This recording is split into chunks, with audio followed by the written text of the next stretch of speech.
कि आजकल जो झारखंड में कुछ फेक मोटो व्लॉगर्स बने हुए हैं। मेरा फर्स्ट प्रायोरिटी तो सिक्सार ही रहेगा। आई होप सब अच्छे होंगे। अभी मैं जा रहा हूँ फ़िलहाल कावासाकी पंड्रा, मतलब रांची में जो नया कावासाकी का शोरूम खुला है। बिकॉज़ मतलब टाइटल और थंबनेल देख के तो आप समझ ही गए होंगे कि क्या सिनेरियो है। अभी टाइम हो रहा है शाम के ऑलमोस्ट 5 बज रहे होंगे। अब मेरा अचानक से प्लान बना कि मतलब लास्ट नाइट ही मैं सोचा था कि कावासाकी जाना है कल, क्योंकि मुझे बाइक अपग्रेड करनी है एज सुन एज़ पॉसिबल। तो लेट्स सी, अगर टेस्ट ड्राइव के लिए मानते हैं तो ठीक है।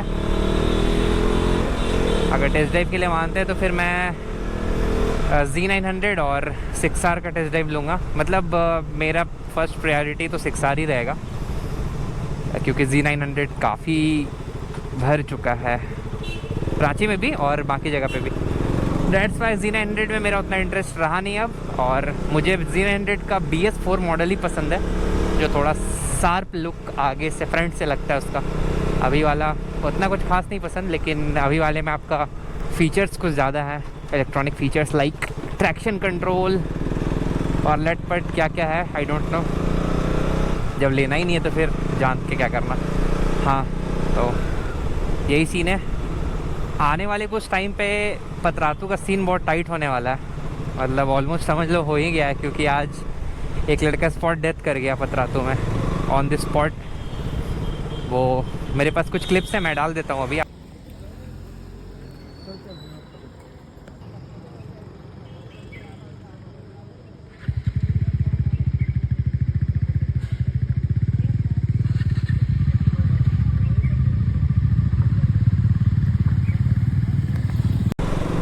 मेरा भाई गया हुआ था पतरातू, तो उसी ने रिकॉर्ड करा है। तो सिनेरियो ये है कि वो रिसेंटली अभी कुछ दिन पहले NS200 ख़रीदा था, बजाज पल्सर का, रेड कलर का।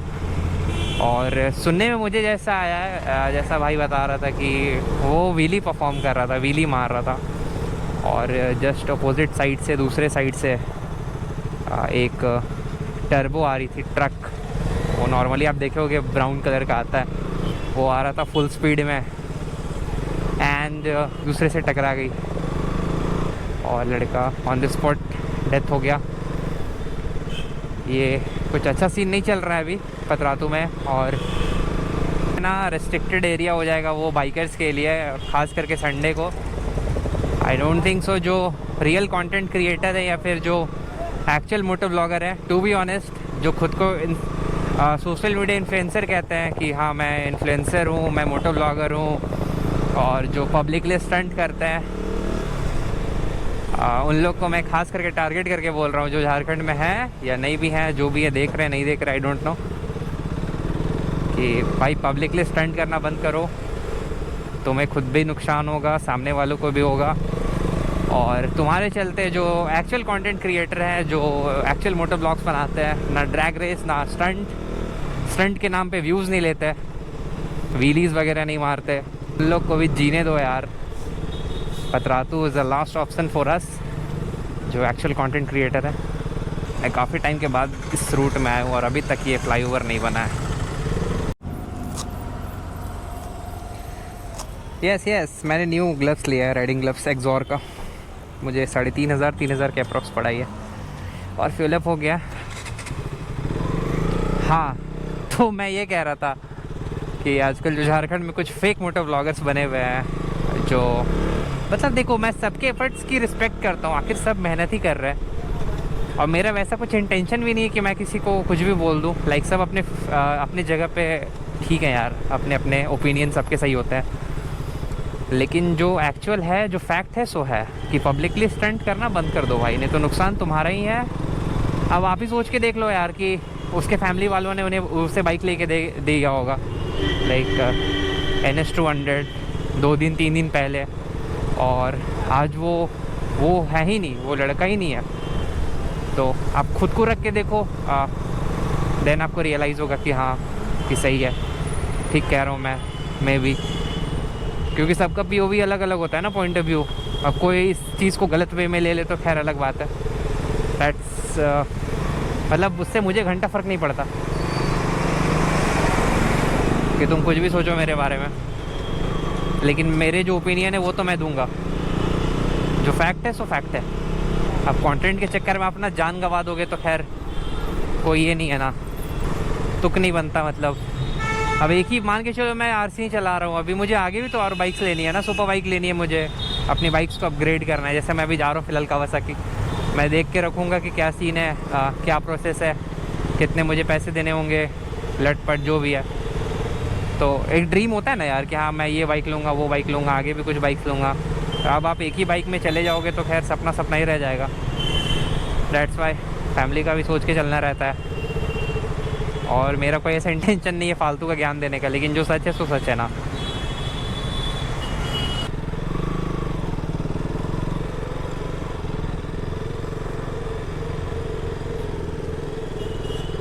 माँ कसम हार्ट बीट मेरा तेज हो गया भाई, कसम से बोल रहा हूँ। ड्रीम बाइक जब सामने होना तो थोड़ा एक फीलिंग ही कुछ अलग आती है।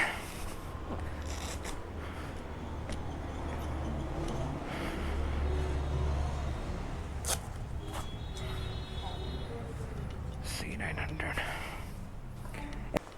अभी तो उसकी काफ़ी वेटिंग है, बुकिंग के बाद 6 मंथ अवेलेबल नहीं है अभी यहाँ पे। बुकिंग के बाद 6 मंथ, मतलब कावासाकी में कोई भी बाइक टेस्ट ड्राइव के लिए नहीं है। 300 तो मेरे दोस्त के ही पास है। टेस्ट ड्राइव वही है अभी available, जब वो व्हीकल और प्रोवाइड नहीं किया है डीलरशिप को। कब तक के लिए प्लान है आपका? सर दिखा सकते हैं आपको। हाँ दिखा दीजिए ना। सर्विस की लाइव है क्या? हाँ सर आपको दिखा सकते हैं, टेस्ट ड्राइव नहीं कर सकते। हाँ ठीक है ठीक है।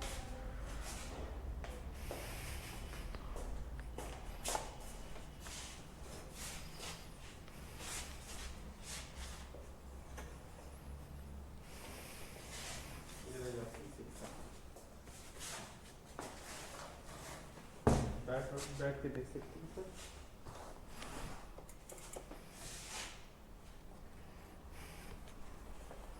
की है सर, आपको साउंड भी हम सुना सकते थे, लेकिन की अभी नहीं है मेरे पास। ठीक है। इसका टैंक ऐसे ही रहता है सामने से क्या? जी हाँ, ऐसा क्यों? स्टंट गाड़ी है ना। तो स्टंट के लिए? जी हाँ, ये उससे ज़्यादा पावर की ये गाड़ी है। 900 से इसका BHP ज़्यादा है। की नहीं होगा इसका? नहीं की नहीं। साउंड चेक करना था। साउंड सुना था बस, just like tenor, just like tenor. Sitting posture तो एग्रेसिव है काफ़ी। हाँ एग्रेसिव है, गाड़ी भी एग्रेसिव है।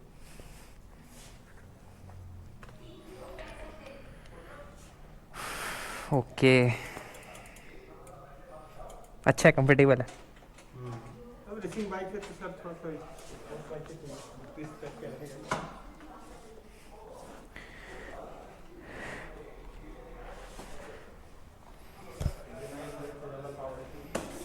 नहीं 900 थोड़ा सा मार्केट में ज़्यादा हो गया अब।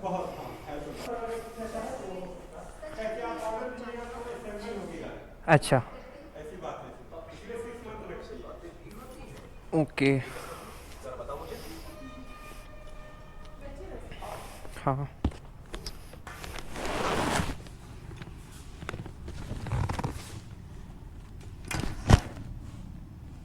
मुझे प्लान समझा दो 6 साल का। क्या क्या जानना है ये बताएं। इसका प्राइस क्या है और minimum down payment, EMI instalment क्या है? 1348 आपका ऑन रोड प्राइस अभी के अकॉर्डिंग।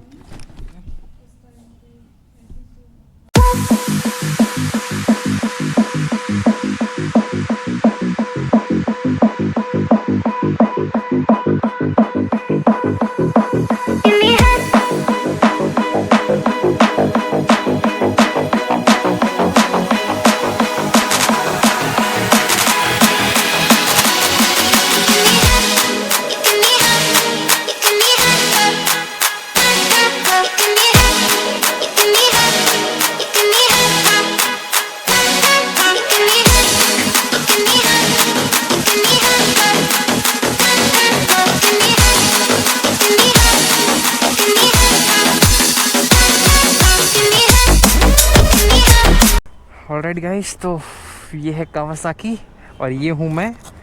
और मेरे पास है नहीं पैसे, मतलब लूँगा जल्द ही। 6 महीना का वेटिंग चल रहा है 6R में, मतलब अगर आप आज बुक करूँगा तो समझ लो दिसंबर जनवरी में मुझे बाइक मिलेगी।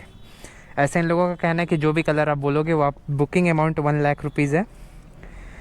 तो जैसे आप अगर आज बोलोगे तो वो सिंबल होना स्टार्ट हो जाएगा बुकिंग अमाउंट पे करने के बाद। और मैंने पूछा तो कावासाकी पटना में भी अवेलेबल नहीं है, तो लेट्स सी। मेरा दोस्त कह रहा है सेकेंड हैंड ही ले लो। हाँ, सेकेंड हैंड में एक प्लस पॉइंट ये रहता है कि आपको एक्सेसरीज़ वगैरह लगवाना नहीं पड़ेगा। थोड़ा सा चला हुआ रहता है बाइक, लेकिन ठीक है।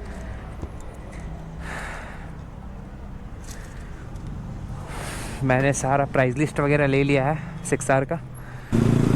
टू बी ऑनेस्ट एक चीज़ बताऊँ तो अगर मेरे पापा मान जाएंगे तो मेरे पास 6R आ जाएगी, लेकिन पापा भी नहीं मानेंगे यार। 13 लाख टोटल एक शोरूम प्राइस है, 11,20,000, लेकिन including everything insurance and RTO वगैरह लटपट चीज़ लेके 13,45,300 प्लस एक्सेसरीज़ आपको अलग से लगवाने पड़ेंगे।